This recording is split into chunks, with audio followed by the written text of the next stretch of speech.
ആർക്കും നിഷേധിക്കാൻ പറ്റില്ല.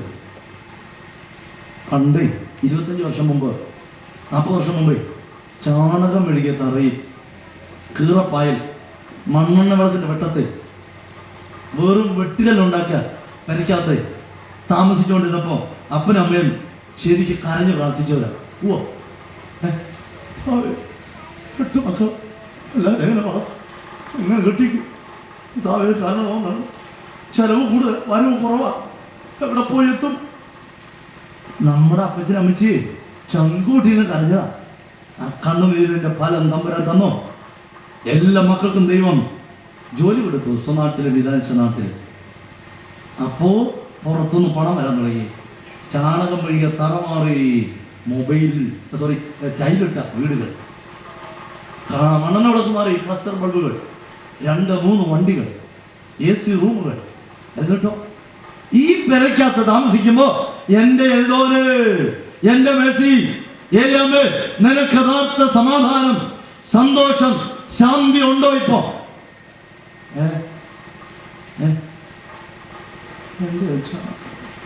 അതിന്റെ കാര്യമൊന്നും വിശദീകരിക്കാൻ അറിയില്ലേ. കാരണം എന്നാന്നറിയാമോ? അപ്പൻ കണ്ട ദൈവത്തെ മക്കള് കണ്ടില്ല. അനുഗ്രഹങ്ങളെല്ലാം ദൈവത്തിന്റെ ദാനം മാത്രമാണ്. ദാനത്തെക്കാൾ വലുത് ദാതാവാണെന്ന് മറക്കരുത്.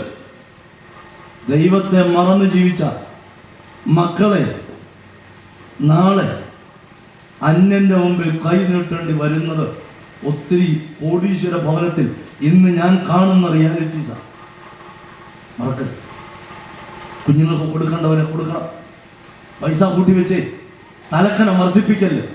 കാല് പൊങ്ങരുത്, അപകടമാത്. കാരണം പുറത്തേക്ക് വിട്ട് ശ്വാസം തിരികെടുക്കാൻ കഴിഞ്ഞാൽ തീർന്നു. തലയിൽ ചെറിയ ഞരമ്പ് കൂട്ടിയാൽ മതി, കഴിവ് തീർന്നു. ശ്രദ്ധിച്ചിട്ടുണ്ടോ? ചാക്കോച്ചന് 38 വയസ്സ്, രാത്രി പെട്ടെന്നൊരു തലവേദന വന്നു, ഛർദ്ദിച്ചു, ബോധം കെട്ടുപോയി, എടുത്തോണ്ട് ആശുപത്രിയിൽ പോയി. ഐസിയുണ്ടിട്ടാ ഡോക്ടർ പറഞ്ഞു വലതുവശത്തെ ഒരു ഞരമ്പ് പൊട്ടിപ്പോയി. എന്നിട്ട് എപ്പോൾ പറ്റില്ല, ചെറിയ ഓടിപ്പോയി, നാക്കിന് തിരിവില്ല, ഇടത്ത് വാലും താഴ്ന്നു പോയിച്ചു. ഈ പാർട്ടിയാ അഹങ്കരിക്കുന്നത്.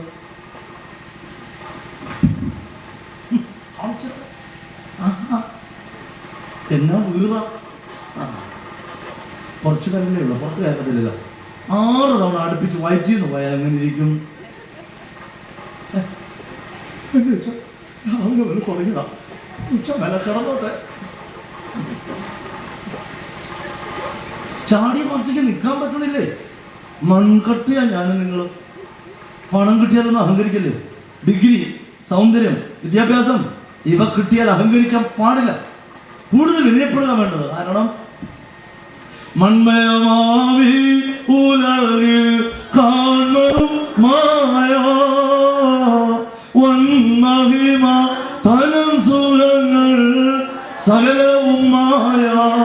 മഞ്ഞിൽ നമ്മൾ ജീവിതമോ പുല്ലിനെ പോലെ, ഇന്നു കണ്ടു നാളെ വാടും പൂക്കളെ പോലെ.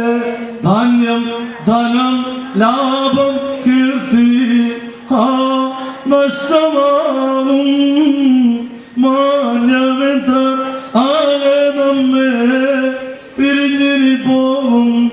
70 ഏറെ ആയാൽ 80 മാത്രം നീളുമായുസ്. അതു നിലച്ചാൽ കഷ്ടത മാത്രം.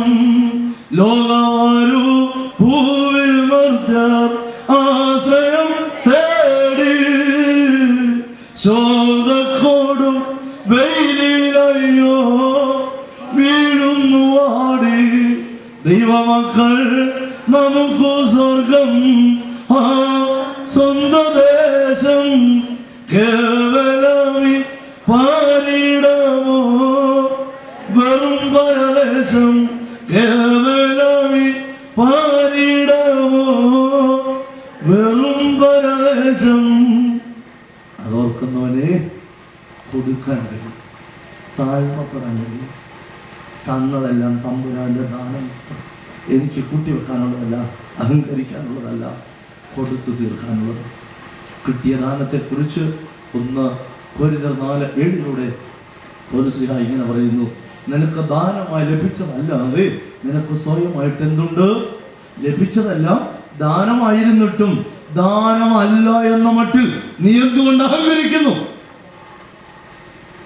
പിറന്നു വീണപ്പോൾ ഉടുതുണിയോ അരഞ്ഞാണമോ ഇല്ലാഞ്ഞ ആളുകളല്ല നിങ്ങൾ. അന്ന് സ്വയമായിട്ട് എന്ത് ചെയ്യാൻ കഴിവുണ്ടായിരുന്നു? 3 മാസം വരെ എല്ലാ കുട്ടികളും മലത്തിയിട്ടാണ് കിടക്കും, അമത്തിയിട്ടാണ് കിടക്കും. ഒരു സമയം 3 മാസം കഴിയുമ്പോഴാണ് ഒന്ന് തിരിഞ്ഞ് മറിഞ്ഞു വീഴുക. അതുവരെ സ്വയമായി ഒന്നും ചെയ്യാനാവാത്ത നിസ്സഹായമായ അവസ്ഥയിൽ കിടന്ന മാംസപിണ്ഡങ്ങളാണ് ഞാൻ നിങ്ങൾ അറിയാമോ? സ്വയം എഴുന്നേറ്റ് നിൽക്കാൻ അന്ന് കെൽപ്പുണ്ടായിരുന്നില്ല.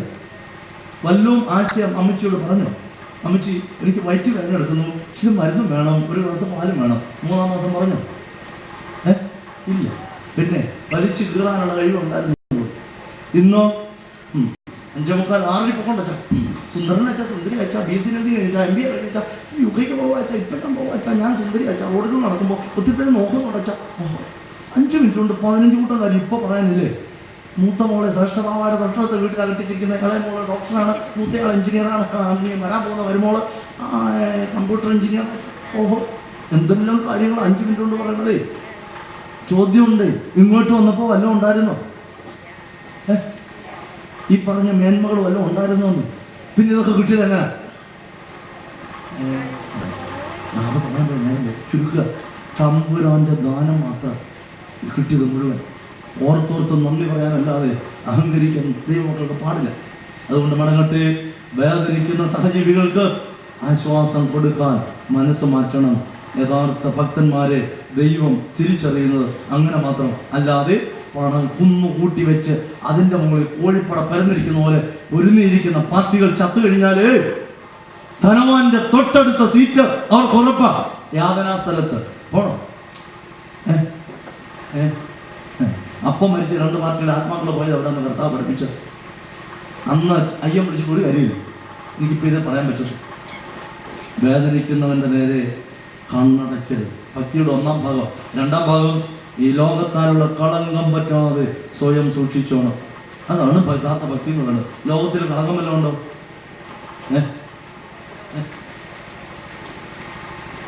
പാപം എന്നതിൻ്റെ ഗ്രീക്ക് പദം ഹമാർഷി എന്നാണ്. ആ വാക്കിൻ്റെ അടുത്ത് തന്നെ അറിയാമോ?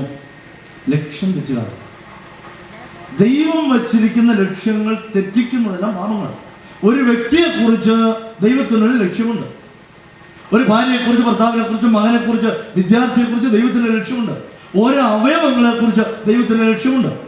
ഈ ലക്ഷ്യങ്ങൾ തെറ്റിക്കുന്നതെല്ലാം പാപങ്ങളാണ്. പിന്നെ സഹോദരങ്ങളെ, വിദ്യാർത്ഥികൾ ലക്ഷ്യം തെറ്റി ജീവിക്കുന്നുണ്ടോ? അശോക് എന്ന ഒരു നിരപരാധിയെ നടു റോഡിൽ രാഹുൽ വർഗീസ് എന്ന ക്രിസ്ത്യാനിയോ, എനിക്ക് സംശയം, വിശാലിൻ്റെ മൂത്ത മോന, അവൻ നടു റോഡിൽ കുത്തിക്കൊന്നു. വിദ്യാർത്ഥിയാണ്, എഞ്ചിനീയറിംഗ് വിദ്യാർത്ഥി. അവനെക്കുറിച്ച് ദൈവം അത് ആഗ്രഹിച്ചോ? എന്താ കാരണം? പ്രേമാഭ്യർത്ഥന നിരസിച്ചപ്പോൾ കാമുകയെ കിട്ടാണ്ട് വന്നപ്പോൾ അപ്പനെ കുത്തി. ശരിയോ തെറ്റോ? പച്ചക്കറിക്കാർ ശരിയാന്ന് പറയും. എൻ്റെ അവനിട്ട് കൊടുക്കണം. അതുപോലെ എന്തേ വഴി തെറ്റിയത്?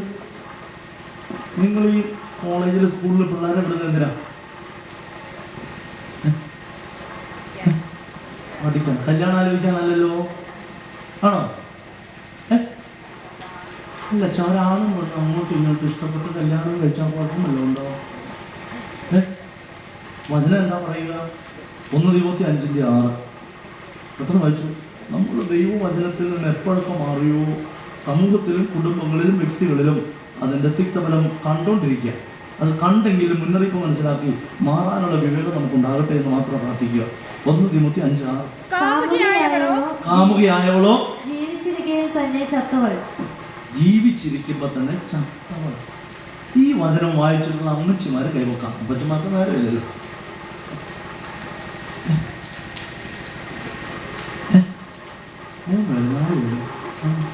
റിയാലിച്ചമാരെ കാണുന്നുണ്ട്. പട്ടപ്പടിപ്പള്ളിക്കാര് വചനം എന്ന് മാത്രം അറിയാവുന്ന ഒരു കുട്ടിയോ അത് വിശദീകരിക്കണം 1/2 മണിക്കൂർ എനിക്ക് വേണം. നേരമില്ല. ജീവിച്ചിരിക്കുമ്പോൾ തന്നെ ചത്തവള. ആര്? ഒരു കാമുകനും ഒരു കാമുകയും. പ്രേമകല്യാണങ്ങൾ സർവേ നടത്തി കിട്ടിയ റിസൾട്ട് എന്താണെന്നറിയാമോ? 95% പ്രേമകല്യാണങ്ങളും പരാജയങ്ങളാണ്.